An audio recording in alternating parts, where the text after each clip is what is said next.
तो दोस्तों एक बात बिल्कुल क्लियर कर लो, इंग्लिश में घंटों पढ़ लेने से ही 80 आउट ऑफ 80 नहीं आते। अगर मैं जो बातें अभी बताने जा रहा हूँ उन्हें इग्नोर कर दिया तो पेपर लिखकर बाहर आकर यही सोचोगे इतना लिखने के बाद भी मार्क्स कम क्यों आए। इसलिए इस वीडियो को शुरू से आखिर तक ध्यान से देखना, बीच में स्किप किया तो नुकसान तुम्हारा होगा। सबसे पहले एक सवाल, कमेंट बॉक्स में अभी बताओ कि इंग्लिश का कौन सा सेक्शन तुम्हें सबसे ज़्यादा टफ लग रहा है।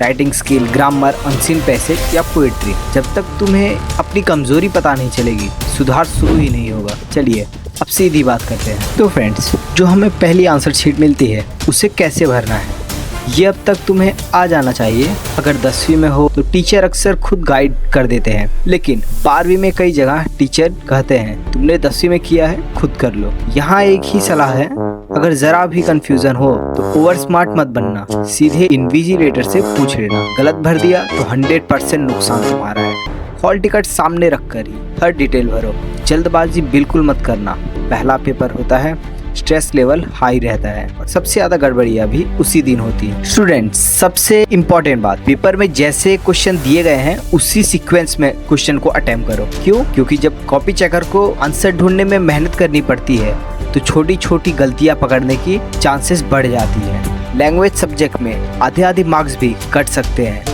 और यह उनका अधिकार है, इसलिए उन्हें ढूंढने का मौका मत दो। सब कुछ लाइन वाइज, साफ सुथरा और सीक्वेंस में दो। बहुत से स्टूडेंट्स का ये भी डाउट रहता है कि वेब डायग्राम्स और जो हमसे डायग्राम्स पूछे गए हैं वो हम पेन या पेंसिल से बनाएं। कोई स्ट्रिक्ट रूल नहीं है, लेकिन मेरा सुझाव पेन से बनाओ, क्योंकि पेंसिल हल्की दिखती है। कई बार क्वेश्चन पेपर तो उसमें पेंसिल से बनाए हुए डायग्राम बहुत डल हो जाते हैं, तो इसलिए मेरा प्रेफरेंस यही रहेगा कि आप पेन से बनाएं।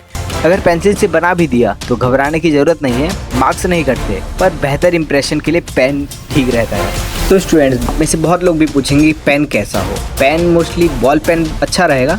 जेल पेन से लिखने पर कई बार इंक पीछे वाले पेज पर दिखने लगती है, इसी वजह से कुछ जगह मना किया जाता है। लेकिन अगर तुम्हारा जेल पेन अच्छी क्वालिटी का है और फैलता नहीं है, कोई दिक्कत नहीं है। मुद्दा पेन का नहीं, साफ सुथरे प्रेजेंटेशन का है। तो स्टूडेंट्स, राइटिंग स्किल्स में उनका फॉर्मेट ही असली गेम है। राइटिंग स्किल में सबसे ज्यादा मार्क्स फॉर्मेट पर डिपेंड करता है। अगर फॉर्मेट गड़बड़ है तो कंटेंट अच्छा होने के बावजूद मार्क्स कटेंगे, और अगर फॉर्मेट सही है तो मिनिमम कंटेंट भी अच्छे नंबर दिला सकते हैं। वर्ड लिमिट का ध्यान रखो। अगर लिमिट 100 to 120 सेंटेंस है, 110 130 तक ठीक है, उतना ही लिखना। लेकिन अगर एक पेज की जगह 4 पेज लिख दिए तो इंप्रेशन नेगेटिव जाएगा। ना पूछा है उतना ही लिखो, ना उससे कम ना उससे ज्यादा। तो कुछ स्टूडेंट्स का ये भी डाउट है कि पेपर कहाँ से शुरू करें।